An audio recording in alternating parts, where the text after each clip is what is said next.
Hey everyone, welcome to the Curious Girl Diaries podcast. I'm Layla London, aka The Curious Girl. Now, just to let you know, this podcast is not suitable for work. It's also not suitable for anybody under 18. But the rest of you consenting adults, let's get ready to talk about my sex life, sex in general, and everything in between in explicit, raunchy, fun detail. All right, here we go. You can take your time to slowly sort of let somebody get to know you. But I mean, if you're being purposefully dishonest about things, that's not good. I want to do a really long blowjob. I want to feel like I've almost got lockjaw at the end of it. I love love. Are you kidding me? I'm a fucking hopeless romantic at heart. At heart. Hello, everyone. All right. We are going to start off today with another funny little excerpt here from my journal. This is back in 2004. And let me set this up for you. I've only lived with someone 2 times in my life, with a boyfriend, twice. And every time it's happened, the 2 times that it's happened, I mean, I really literally kind of got like corralled into it, bamboozled, kind of had to be dragged, kicking and screaming. And so I just opened this up and I thought it was so funny, the way I was, feeling at the time. And it's funny because this is indicative of how I am at the beginning of a relationship. Like a lot of times a guy really has to be almost to the point of like, yeah, I know you're saying no, but we're doing it anyway, type of a thing. To get me like to commit. And this is how it's been in the past for me. Now I haven't been in, like a one-on-one boyfriend girlfriend relationship for quite a while. So and I've definitely changed since then, but this is just, when I read this, I go, this is so me. It's hilarious. Okay. So I'm going to change the guy's first name because he has a very distinctive name, and I try to just keep the details about myself and anybody that I, of course, include in this without them knowing, like private, of course. So I'm just going to give his first initial. It's J. Okay. So here we go. This is back in 2004, February of 2004. I'm in total panic mode right now, and I don't know what to do about it. Jay has moved in for the meantime until he finds a house. I'm suffocating. I'm just absolutely suffocating right now. I really do not like having someone around all the time. I just don't. It's not me. It's probably will never be me. I'm just one of those people that likes their space. Everything he does just drives me up a wall right now. I'm trying so hard not to show it. Some days are better than others, but I'm sure he just thinks I'm a total bitch right now. I am a total bitch, and I just don't know how to tone that side of me down. I have no idea where this is going or why I'm even doing any of this.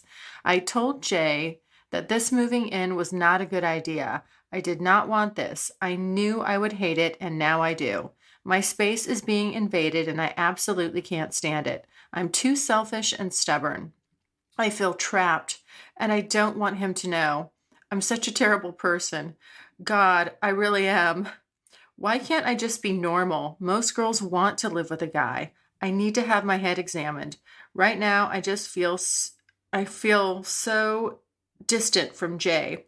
I'm starting to pull back rather quickly and drive a wedge between us. I hope I can snap myself out of this. Well, the interesting thing about this guy was this relationship taught me a lot. I finally mellowed out, and we actually did end up living together for 5 years. And so I got over that hump, the hump of feeling like I'm just a private person. Which sounds funny, right? Because I'm doing this podcast, but I like my space. I've always liked my space, and I've always liked boyfriends that travel and that aren't around all the time, because I just don't, I like my time. I like that. And so I've definitely lightened up from this. Now I appreciate the full all the things that a good relationship has to offer, which is being together, the closeness, the intimacy, all that stuff. And then also, having your own time because you're an individual. So I think that I've definitely learned how to strike a balance, and he's the one that really kind of taught me that. So that was it was good to force myself out of my comfort zone and just try it. And on that note, that's kind of how I came to be a just try it kind of person. And here I am, just trying it. So we're going to do some Q&A today. I'm a little behind on that, but I've got some good questions lined up. So here we go. Let's see here. What are your common goals with a long-term partner? Now, this is from Carl. Carl, hi, honey. I know you've been waiting and waiting and waiting for me to answer this. And I think the reason I didn't answer this for you just right away or type it out, because it's a lot to type out, but it's also a lot to think about. I think that, and it's a deep question. I mean, that's not that you didn't just you didn't throw an easy one at me. I think, as I've said to you before, Carl, that I think that somebody that if you can really see yourself, like, can you see yourself like sitting on a park bench with that person when you're 85 holding hands? It's probably the right person. Obviously you have to be like-minded. You have to be, your core values need to be the same. And honesty is important. Honesty is very important. You don't have to reveal everything about yourself to somebody. Like, you can take your time to slowly sort of relax and let somebody get to know you. But I mean, if you're being dishonest, like purposefully dishonest about things, that's not good. Right. So, somebody that is going to be honest about the basic facts of themselves and their lives, honesty, and, and just, I mean, thoughtfulness, and someone that's aware of others and, sees outside of themselves, somebody that's obviously inherently, selfish and self-centered and immature and things like that. That's not going to work. If you have to be somewhat evolved. I'm not considering myself to be the most evolved person on the planet, but hopefully you've been through some stuff, you have some life experience, you've learned some things, and you're sort of bringing a well-refined version of yourself to the table, and then you're willing to grow, experience new things, be open-minded to new things, with others. And so, how they treat you, how they treat others, their honesty, their integrity, those things are how they treat their family, how they view their family, that kind of stuff's important to me. So, okay. I think that's a deep question, but I got a little bit of it out there. Okay. How long are you going to document your sexual behavior? I know the answer to this. I've already decided. Here it is. Spoiler alert. The end date for the Curious Girl Diaries is going to be December 31st of this year. After that, I will no longer be doing this. And, this is when I started doing this. I know I said back somewhere in the beginning of this whole thing is that this is not a sustainable model. It relies on me doing this in my spare time. Obviously, I have a busy life, outside of this, and it's all dependent on me really getting out there and being sexual. And it's a lot of work to do that, with ongoing, and then meet new people and, all that stuff. It just, it has an end date, it has an expiration date. And so that'll be at the end of the year. And it's been for me, a very fun, social experiment that, I have learned tremendous amounts from. So that'll be it, just between now and the end of the year. So I guess I have a little under 6 months left. And I'll be you know what?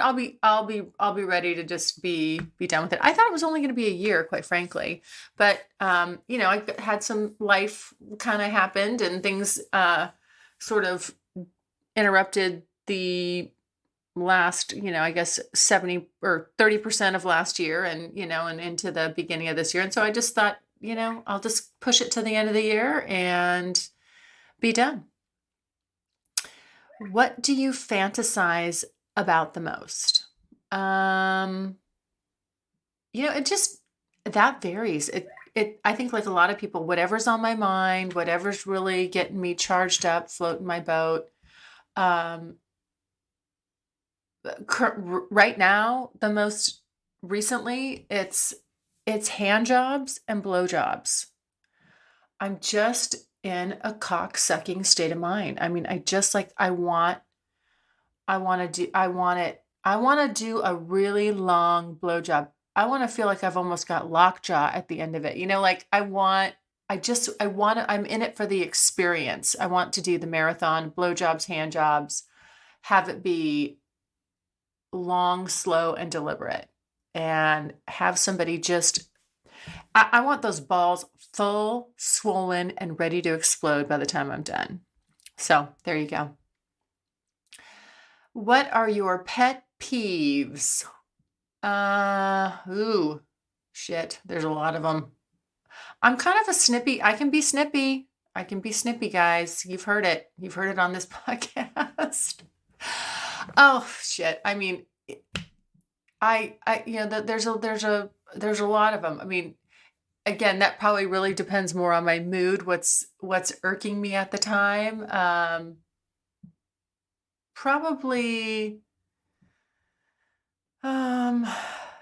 close-minded people. I don't like, I've always said this before, I get a lot of messages. I don't like the generic messages. Hey, what's up? I hate I hate people that don't spell words. Just spell the fucking word. Are you that lazy? Come on. I mean, I hate, how are you? Like the letter R and the letter U. Something about it bugs me. I think it's and bad grammar. I think I know I've said that before, like bad grammar. It just, I feel like there's nothing wrong with being grammatically correct and knowing how to spell. You should not be ashamed of this. Show it off. Show me your best grammar, please. Show me your best spelling. That will get me hot and wet. Another like pet peeve. It's just, probably like most people, dishonesty. I just, it's like I really am the last person that somebody needs to not be honest with. It doesn't make sense. I'm tough, but I'm fair. And if you just tell me when someone just tells me what the truth is, or when anybody tells somebody what the truth is, that's all. Where do they go from there? Nowhere. They just have to deal with the truth. Either you can or you can't. There's no point in spinning bullshit and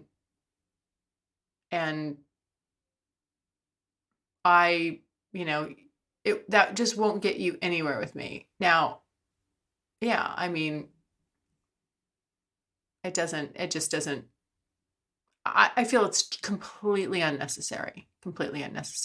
So those are my pet peeves, and just kind of close-minded people. I mean, like, the people that want to message me and be really judgy and negative, and sometimes I don't care, and other times it really irks me. I think I did one podcast about that one woman. I mean, Come on. Seriously, get a fucking life. If you don't like it, if you don't like what I'm saying, you don't like my site or what I'm doing, just don't fucking look at it. Don't give it any energy. It doesn't make any sense. Okay. Are there any preferences on what would make you squirt? Like, I fuck you hard, then I pull out and finger fuck you till you just squirt, or me just fucking you hard with my thick cock would do it anyway. Wait a minute here. Let me reread that. Are there any preferences on what would make you squirt? I see. Okay. Oh, I know who this is. Yes. I know who asked me this. Are there any preferences? Well, I think I said before, so what makes me squirt is fingers. I've never been able to do it with a cock yet. And I say yet because I'm going to figure that out. But, I've talked about this before. So when it's done to me, when it's done to me. I mean, I'm literally not controlling it. Somebody else is. They are putting their fingers in me and they're hitting the right spot and using the right amount of pressure. And I'm totally not in control of it. It's hot and I love it probably because of that fact, because it's not something I can do. It's something that only someone else can do to me. And so that's fucking sexy. That makes it really hot. Now if I could do it if someone could, if someone could do it, with their cock too, that would be great. But part of, again, I'd still want it to be more kind of like forced. I mean, part of what I love about it is that I don't get a say. I can want it and want them to do it. But if they don't, then it's just like, I'm shit out of luck. I can't do it to myself. Maybe I could, but I haven't really tried. It's kind of hard. It's kind of an awkward angle to like stick your own fingers in there and kind of scoop them forward. Yeah, it's not the right. Yeah, I need to be the other way around. So there you go. Okay. Most women do not reveal their sexual life or fantasies. I know you're not like most women. So why do you do these podcasts and talk about these beautiful and erotic stories? Of course, it's a turn on for your listeners, but you must get turned on by talking about them. Would I be correct? Or why? I'm just curious girl. Okay, there's kind of a few questions in there. So most women don't reveal their sexual fantasy. Yeah, I mean, that's true. I guess it's probably less common. I mean, I know that there are women that do erotic writing and things like that. But also just to clarify, when you said, every time someone says podcasts or stories, those aren't, I mean, I want to be clear that I think you're using the word stories liberally. I'm writing about my actual sexual encounters. So there's only a couple fantasies up there, and I do clarify those as being fantasy based. But the majority of the blog itself these are, I guess 85, 90% of it is all, those are all actual acts that I did with someone. And why do I do these podcasts? Well, obviously because it's, as I've said before, it's about me just being able to document this social experiment that I've put myself through. And I think if you go back to the very beginning of the podcast, I mentioned how I sort of rolled onto this sex year. I mean, how I kind of made it about sex. I always like to set a goal for myself and personal things. And after a year of doing something else, I thought, you know what, I'm going to make my sex life a priority. And then it just dawned on me that, I'm also going to document it. I'm going to keep track of what I'm doing. And it's for myself. I mean, that's how it started. It started out for myself, just like an online journal, I guess. And it's turned into something completely different and kind of has a bit of a life of its own, but still I get the benefit of being able to put myself under the microscope, examine everything. It's fascinating. I mean, I'm telling you, more people should do it. It really, really is you learn so much. I mean, the self-discovery factor is amazing. Okay. Oh, which this actually kind of leads right into the next question here. Might be a little bit, it's very much on the same note. Here, okay, so here it is. As a Tumblr psychologist, I find your self-discovery project to be fascinating, likely something more people should try. What's the most surprising revelation so far? Okay, well, see now I think this should actually be I'm going to answer that briefly now, but this is the question I'm trying to answer. This is when I'm done with this at the end of the year. When I can take in the totality of it and everything and find and assess where I am at the end of this, as I like to call it, sexual road trip, that's where it'll all come together. So right now, at this point in the game, I think the most surprising revelation for me just has been about, and this is funny. I was talking about this with BE the other morning. We were having breakfast and we were just sitting there talking about everything I've gotten out of the, meeting all these guys, exploring sexually, and then documenting it. I think the most interesting revelation that I've had so far is, and stay with me on this one, because I consider myself to be I like traditional gender roles, and I've said that before. Even though I'm a type A, run my own business, I'm completely independent. I mean, nobody's paved the way for me. I've done it all myself. But the most, and so people would be surprised to know also that I'm, in a like boyfriend girlfriend dynamic. I mean, I like the man to be the man. I'm traditional that way, and I don't mind being the woman, to treat that man right. But I've always considered myself this super independent, strong female, alpha female, I guess, if you will. And so what's been shocking to me is realizing that how much I like having all that control in my business life, but in my, male female dynamics, how much I enjoy not having that control, how much I enjoy giving that up. Because we were specifically talking, BE and I were specifically talking about, just the whole BDSM headspace thing that you get into. And what I started to realize is at first I couldn't figure out, why do I like this so much? What is the draw for me? This is shocking the hell out of me that I'm into this, because I just thought I was going to try this. That was on my list. It was on my bucket list. I'm just going to try this once, just do one scene, do an act or whatever. Somebody ties me up, blah, blah, blah. Okay, I'm going to consider that scratched off the list. No, it wasn't about scratching it off the list. It was about, whoa, hey, I'm onto something here. I really like this. Now I want to go further with it.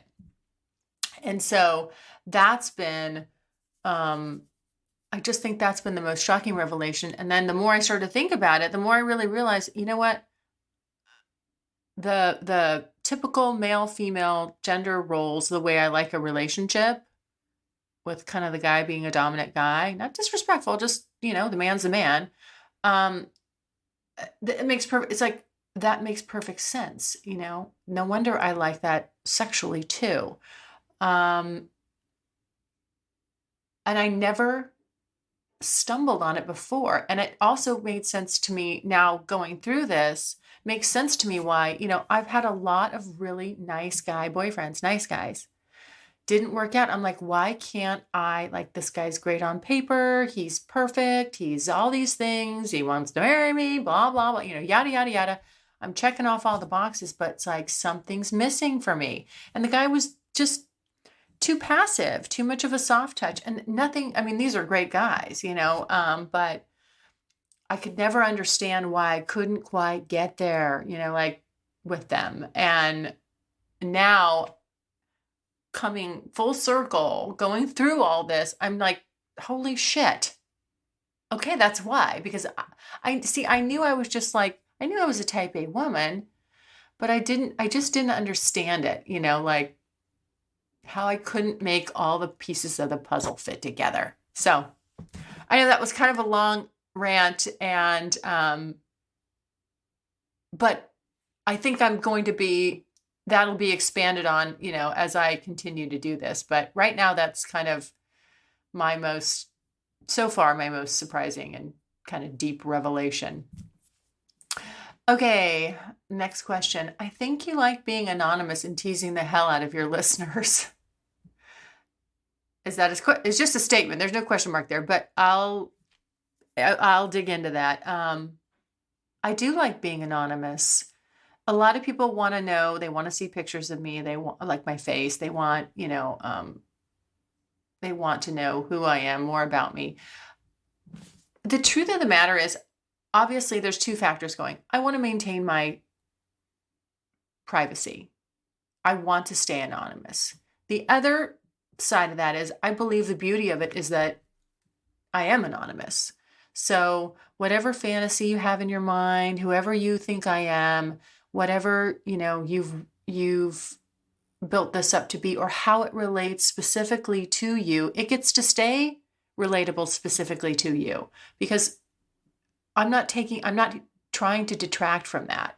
You just get to kind of come on this road trip with me, and you're going to relate to what you relate to and pick up on the things that, are meaningful and poignant to you, without me taking, back as little as taking back any of that, really.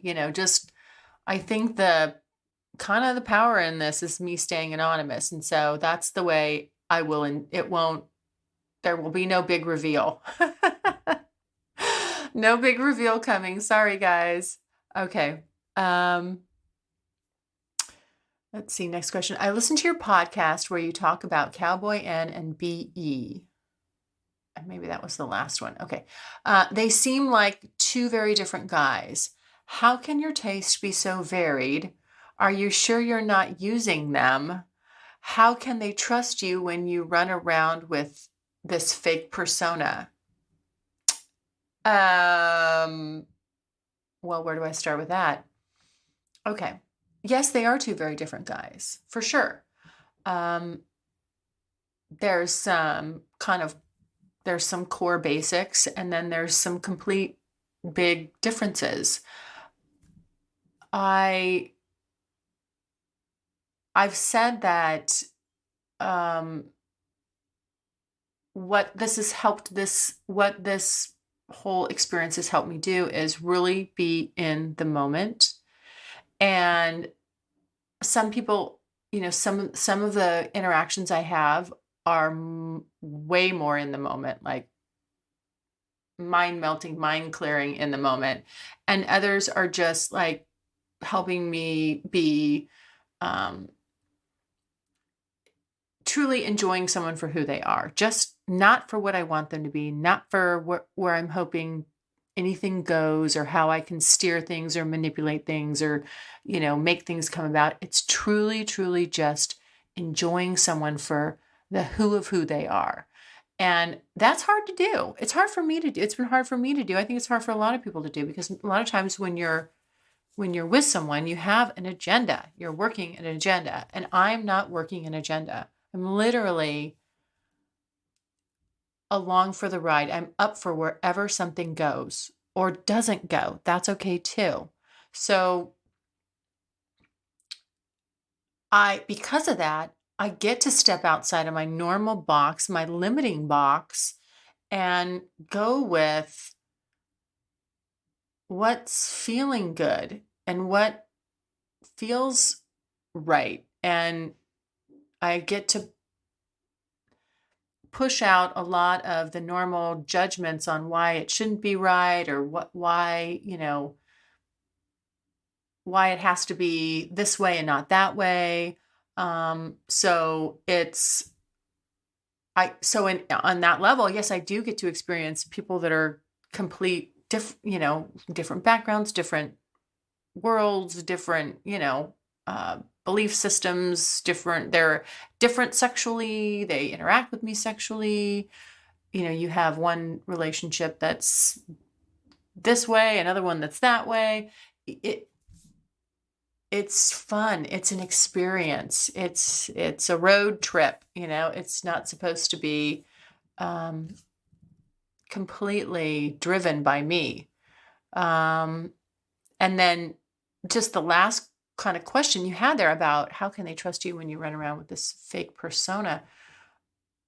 I don't have a fake persona. What I'm putting out there and what you hear is authentic. And sometimes I cringe when I think about what I said, and I go, well, it's out there, you can't take it back, but that's life. That's me being real. And do I say things that I wish I hadn't said? Sure. Do I handle things the best way all the time? Nope.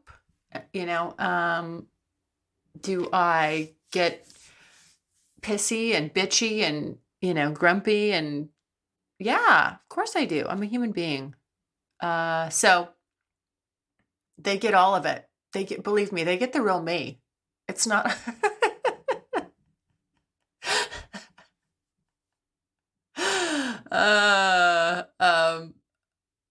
I think I'm trying to remember what cowboy, and I was having a conversation with him, and I said something like, oh God, I said something like, oh, I forgot to ask, do you like me too? Or something like that. It was like in a cute kind of like, oh, do you like me? I like you, or something like that. I don't remember. I can't remember exactly how I put it, but he said, yeah, sometimes. And that's true. Sometimes he does, and sometimes he doesn't. And sometimes I like him, and sometimes I don't. I mean, it's just like, you don't like everything about everybody all the time. That's just life. And, but the one thing I will always try my best to do is just to be myself, put it out there, good, bad, ugly. You're going to see the whole thing. So there you go. Especially now too, with, I'm really, really this year too, I've really lowered the walls, and this year I would say probably I'm more myself than ever. So, I guess if somebody doesn't like it, then it's a fair assessment. If they don't like it, they genuinely don't like it. I'm not going to be able to say, well, wait, you weren't really seeing the real me. No, they are. Okay. You've been talking about getting down with a woman for a long time. Why don't you just fucking do it? Quit stalling. Don't be a pussy. Just eat some. Oh, shit. Okay. I love that. You know what? Can I steal that? Don't be a pussy. Just eat some. I want to get a shirt made. I need t-shirts saying that. Don't be a pussy. Just eat some. Well, I know. Thank you for that comment. Yes, I know. I'm sorry. I'm sick of myself talking about it. Believe me, for whatever reason. Okay, this is what I'm talking about. This is a very good thing to put. When I talk about how women, we're in our fucking heads. I mean, we really we mess shit up. I understand, guys. Like, we're hard to deal with. I mean, I feel sorry for you guys. Seriously. We are complex, goofy, and we just try to make it so hard. We really do. And this is one area where I'm stuck like going in a circle. I just cannot quite get off the dime. I don't know what the fuck is wrong with me. Seriously. I am being a pussy. You're right. I'm being a pussy, and I need to just not be a pussy and just eat some. I agree with you 100%. I just, like, I don't know. I don't know what the fuck's wrong with me. I really don't. And when we were at that sex party, I saw one girl that I thought, yeah, you know what? I would fool around with her. I don't know if I don't know if I'd dive right in. I don't know if I just go officially be a muff diver, but I might lick some nipples. and suck some nipples. I just don't know that I'm ready to. Oh, I'm being a pussy and I'm not eating one. I know. There we go. I'm still struggling with that. But listen, have faith in me. I'm confident. Okay. I'm confident that I'm going to get over the hump here and I'm going to be able to say before the end of this year that I've been with a woman. Whether or not I eat a pussy, I don't know. But it kind of seems like the natural progression. If I get into it, I'm feeling comfortable. Seems like I do it. Okay. Sorry. I know you're going to have to listen to me probably convex about it a little bit more. You know what? Just when I start talking about this shit, just fast forward over that little part. And if you don't want to hear it anymore, all right, there you go. Okay. Your sex party podcast made you seem snobby. I'm sure you're not a perfect 10. Oh. Well, I'm not a perfect 10, but I have a lot of confidence. I'm a perfect 10 in my own mind. How about that? Which isn't that where it counts? No, listen, I'm gonna try to read into what you're saying here. That about the when I was talking about, I guess, the physical appearance of people, and I'll try to go back over that. I say that very respectfully when I'm talking about other people, and I think I pointed out that everybody there felt you could tell felt very confident, and they should, and there's nothing wrong with that, and that made the whole thing hot. Like when you're in a room, you're surrounded by all these people having sex, and all the noises and all the moans, and if I were to go up and inspect each couple and say, oh, do I think the two of you are sexy? It didn't matter because the energy was sexy. The whole thing was sexy. I felt sexy when I was there, and I walk around feeling sexy a lot. I'm not gonna lie, I do. I don't mind saying that. I've mentioned this before. See, I think it's not. I think it's weird that people don't feel like they can say, yes, I recognize that other people find me attractive. Does that mean I always feel attractive? Does that mean I'm always feeling great about myself? No, because I can have other things on my mind, other things burdening me where I'm, focused on business or, oh shit, I had a shitty day or whatever. It's, we get our genetics from our parents, and, it's not like something I earned or did anything for. I'm trying to maintain it. I'm definitely trying to maintain it. And I don't mind saying that I'm, conscious of maintaining it, and I want to maintain it because I do want to look my best. I don't think there's anything wrong with that. So, am I a perfect 10? Well, what's a perfect 10? That's really subject to interpretation and I guess the eye of the beholder. And I'm okay with that. And on that note, I don't feel bad about voicing my opinion, about my perception of if somebody's staying physically fit or not, there you go. So I don't know I guess if that makes me seem snobby, I might have to live with that label. I don't think so. I don't, Mother Teresa wasn't a perfect 10, but that's a beautiful woman. So you're not going to take anything away from that. So it certainly is a combination of things that go into making somebody attractive. And I'm not just attracted to perfect 10s. Even though we haven't clearly defined that, but like I said, if I come off as snobby, then so be it. That's not that's not the intention, and it's not really my way. But if you want to interpret it that way, you're more than welcome to. Okay. Here we go. This is going to be my last one because I'm starting to get cotton mouth here. And I have a feeling the questions are getting more serious. I'm going to cut it off at this one. Okay. What about being in love? Don't you ever fall in love or want to be in love? Yes, of course. I love love. Are you kidding me? I'm a fucking hopeless romantic at heart. With like bazillion million foot walls up. How about that? I do like being in love. It's a fun feeling. And yes, of course I've been in love. I mentioned that I think in my last podcast, like, oh my gosh. I mean, I've had some amazing loves in my life, just overwhelmingly powerful, and romantic, and like, God, we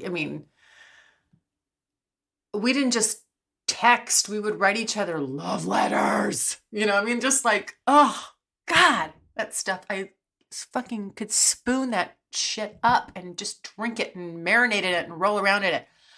Yes. I love all that stuff. I do. I'm a fucking woman. Are you kidding me? Yes, absolutely. I love romance. I love the intense feelings, the longing, the desire, burning for that person. When you're in the same space with them, how you're just about like, you just want to itch yourself out of your skin because like it's so electric just to even be around them. The intensity. Oh, yeah. Yes. I don't know I think that answers your question, doesn't it? Yeah. I love that feeling. And it's rare and it's unique, and I think it's meant to be. So I also like the fact that it doesn't come along very often. And that's how for me anyway, and that's how I know, that it's the real deal. When I don't get there easy, but when I do, look out. Okay. Well, there you have it. Thanks for listening, guys. And, keep listening because, like I said, this is going to be a fun summer, and I do have some more fun things planned on the horizon. So stay tuned. All right. Take care, everyone. Thanks so much for listening. And if you like what you hear, refer me to a friend and make sure you're following me on social media. Also, go to the website, thecuriousgirldiaries.com, and join my subscribers only list for access to exclusive content. And as usual, questions or comments, you can always email me at curiousgirl@thecuriousgirldiaries.com.